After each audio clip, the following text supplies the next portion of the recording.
E aí, pessoal, nesse vídeo vamos resolver uma questão que foi sugerida por um dos inscritos do canal.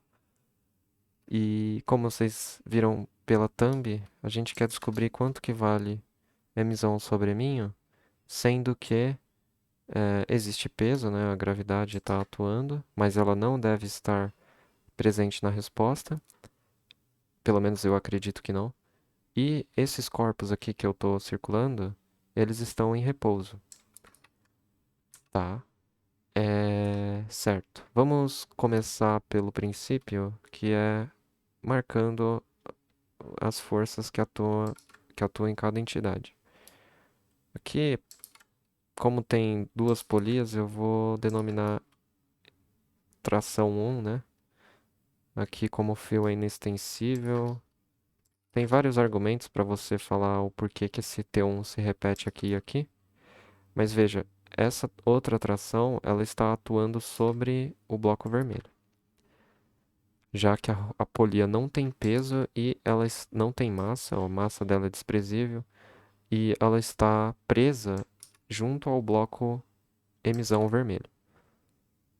Legal. Aqui a gente fala que tem um Mzinho G, que está sendo contrariado por um T2.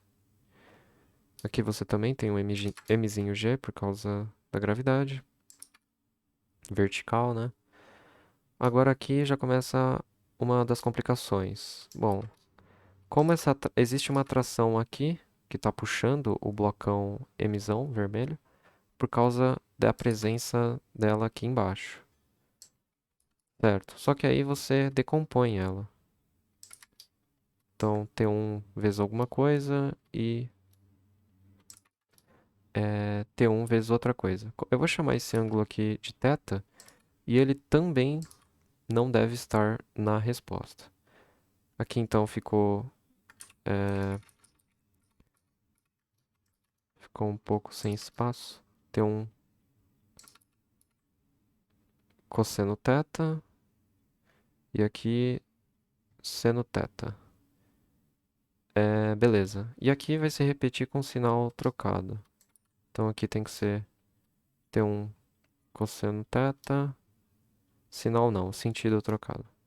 E T1 seno θ. Legal. Como a gente vai utilizar a informação de que os blocos presos, teoricamente, entre si, estão em repouso um em relação ao outro? Bom, se eu tomar esse blocão M como referencial, então você vai fazer um sistema, um sistema tipo R2 e ele sendo o 0, 0. Só que a gente sabe que pela intuição a gente pode deduzir que esse bloco aqui ele está indo nesse sentido. Esses dois blocos aqui, esse conjunto está indo para baixo, de tal forma que todo mundo está indo para a esquerda. E esse bloco aqui a gente tem um pouco de dificuldade de descrever com exatidão como que vai ser a trajetória desenvolvida por ele. Certo. Então, a gente vem aqui e faz a mesma coisa, faz um R2 para ele. Então, imagina que você tem um blocão emão sendo representado por esse ponto e esse sistema de coordenadas. É a mesma coisa para o bloco Mzinho. Só que aí a gente sabe que eles estão em repouso em relação ao outro. Se esse referencial está se movendo para cá,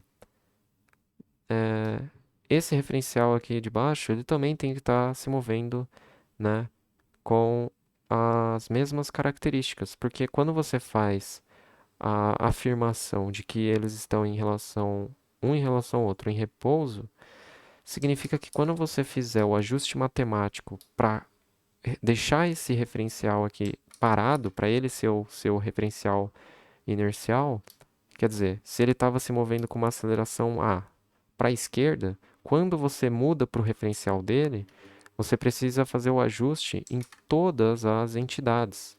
E esse ajuste é acrescentando um vetor que cancele a aceleração desse referencial. Então, para que esse aqui fique em repouso, né, pensando que a gente vai fazer o ajuste. Beleza, fizemos o ajuste. O ajuste está aqui.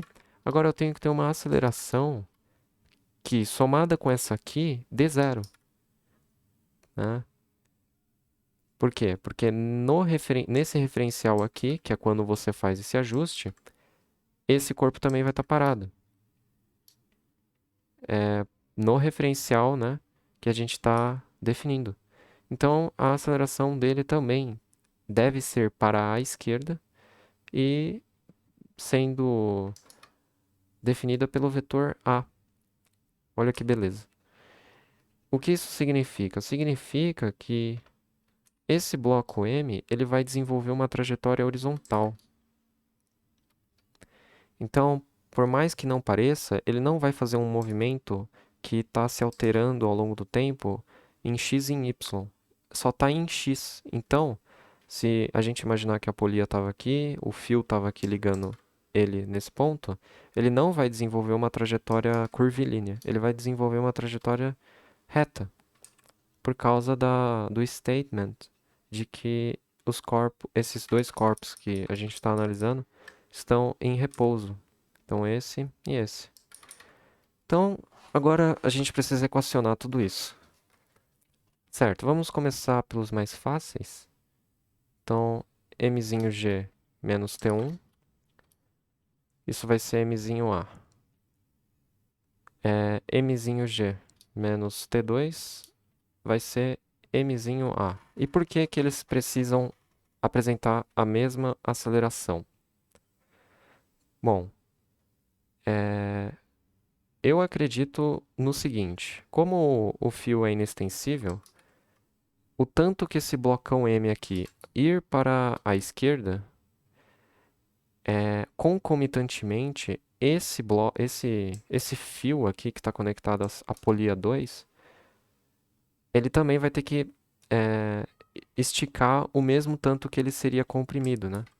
Então, se esse fio aqui está encurtando, o mesmo tanto que ele diminuir de comprimento, vai ser o mesmo tanto que ele vai aumentar aqui embaixo. E o raciocínio também se estende à primeira polia.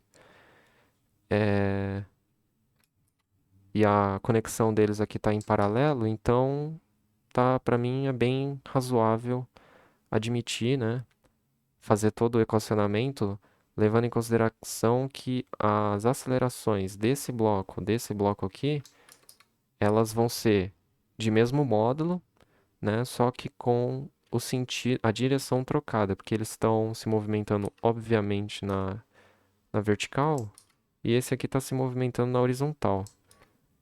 Mas eu acho que é razoável a gente admitir que a aceleração deles tem o mesmo valor. E aí, pela segunda lei de Newton, você vai ter isso aqui, né? Beleza. Vamos agora escrever para o bloquinho Mzinho aqui de baixo. Aqui vão ter duas coisas, né? Que T1 seno θ é Eminho A. E por que isso? Pelo que a gente discutiu, esse corpo aqui, ele só vai descrever uma trajetória horizontal. Não há movimento na vertical. E como essa é a única força que atua na horizontal sobre esse bloquinho M, ela precisa ser a resultante. Fora que a gente já sabia da aceleração. Certo? Ao passo que as componentes verticais, elas vão se anular. E se elas se anulam, essa igualdade aqui também é válida, né? Que tem um cosseno θ igual a mg, pelo fato de não haver movimento na vertical para esse bloquinho verde. E por fim, falta escrever as equações para a única equação, na verdade, para o blocão mzão. Isso aí vocês podem conferir depois, mas ela vai ser assim, a equação. Como tem uma componente para direita e a gente arbitrou o sinal positivo para a esquerda, aqui não é mzinho, é mzão. Então ficou isso aqui, né? Você vai ter componentes que se ajudam, porque aqui tem uma atração 2 também, esqueci de colocar. tem essa componente tração 2 e essa componente tração 1, que deve ser subtraída a partir desse subtraindo aqui, T1 seno θ, que é o que eu escrevi aqui, né, já simplificando para poupar tempo. Agora, você faz algumas manipulações algébricas.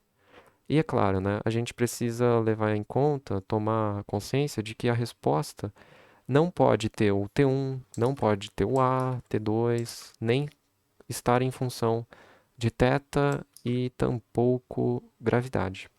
Então você vai ter que reorganizar matematicamente a razão mzão sobre mzinho de modo que isso aqui dê um número, dê uma constante. Pelo menos é assim que eu acho que o idealizador desse problema queria que as pessoas o resolvessem.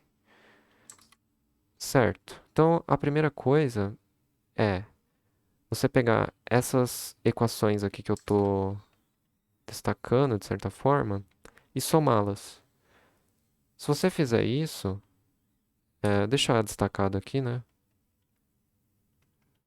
Aí colocar assim, se você somar, o que que vai acontecer? Do lado esquerdo, você vai ter G em evidência, eminho mais emão, menos T1 seno θ. Isso é A em evidência, 2 emão mais eminho. Então, se você pegar aqui, vai cancelar esse aqui com esse. Parece uma lei de Hess, né? Para quem estuda química. E esses outros termos aqui, ó, fica fácil de somar. E esses aqui também ficam fáceis de serem somados, que é o que eu fiz ali. Não, nenhum mistério, só uma soma de três equações. Certo? Só que aí dessa equação aqui, ó, T1 seno θ é igual a MA. Então a gente substitui isso aqui por MA. E aí, de cara, você já vê que a aceleração desenvolvida pelos blocos tem módulo como sendo metade da gravidade. Né? Se você passar esse termo para cá, vai ficar 2 eminho A. E aí você cancela, joga o 2 para fora e cancela o que está dentro do parênteses. Então, você descobriu que gravidade é duas vezes o valor da aceleração desenvolvida pelos blocos. Legal. Certo. E aí ficou até que fácil, né? Deixa eu ver se eu não cometi nenhum erro aqui. Acho que não. Tá bom. Então, o que que vai acontecer com o T1? Agora eu vou pegar essas equações aqui. Cadê? Bom, eu vou pegar essas equações aqui de triângulo, essa equação na verdade só, e levantar o valor de T1, né? T1 está envolvido nessa equação, só que o que que é o A? É G sobre 2. E você jogando esse termo para cá, você vai ver que T1 vai ser mzão G sobre 2. Se você fizer a mesma coisa para o T2, você vai ver que ele só vai trocar a massa. Vai ser a massa maior, digamos assim, mzão. Legal. Certo. Agora, tem como a gente descobrir quanto que vale seno e cosseno de θ. Porque T1 seno θ é igual a mg sobre 2, né? Já que o A é g sobre 2. Só que T1 é... Você coloca aqui, né, que T1 é mzão g sobre 2. Então, seno θ vai ser eminho sobre emão, né? É. E fazendo nessa equação, essa equação foi a que a gente olhou agora. Então, dessa equação aqui. E tem essa outra equação aqui quadrado, ó, que você pode dar atenção a ela e fazer a mesma coisa, descobrir o valor de cosseno de θ. E o valor de cosseno de θ vai ser duas vezes, né? Mzinho sobre Mzão. Aqui você já tem o valor de T1, que é isso aqui. E vai cortar o G e vai subir o 2 do outro lado para cá. Aí, pela relação fundamental da trigonometria, você escreve que seno ao quadrado de θ mais cosseno ao quadrado de θ é 1. Aí eu já estou fazendo as continhas de potenciação de cabeça. E olha só, você vai descobrir que eminho sobre emão é igual a 1 sobre raiz de 5. Mas o exercício pede que você descubra mzão sobre eminho. Então, isso vai dar raiz de 5. Eu acho que esse valor tá certo, pela questão do respeito, né, da desigualdade do seno, uma vez que seno tem que ser menor ou igual a 1. Isso é verificado aqui, né, porque 1 sobre raiz de 5 vai dar um número positivo e menor que 1. Então, acho que tá ok. Então, deixar aqui, né, mzão sobre eminho. Eu cheguei nesse valor aqui, raiz de 5. Na verdade, não dá para enxergar direito. Agora que eu vi. Aí, agora dá para ver. Legal. Então, esse foi o vídeo. Se você achou que eu errei em algum passo, comenta. Se você chegou numa resposta diferente também, seria bom comentar. E acho que vai lançar o gabarito dessa questão ainda essa semana. E caso eu não tenha acertado, eu vou fazer de novo a questão chegando no valor correto. Até lá, essa foi a minha resolução. Então, até a próxima.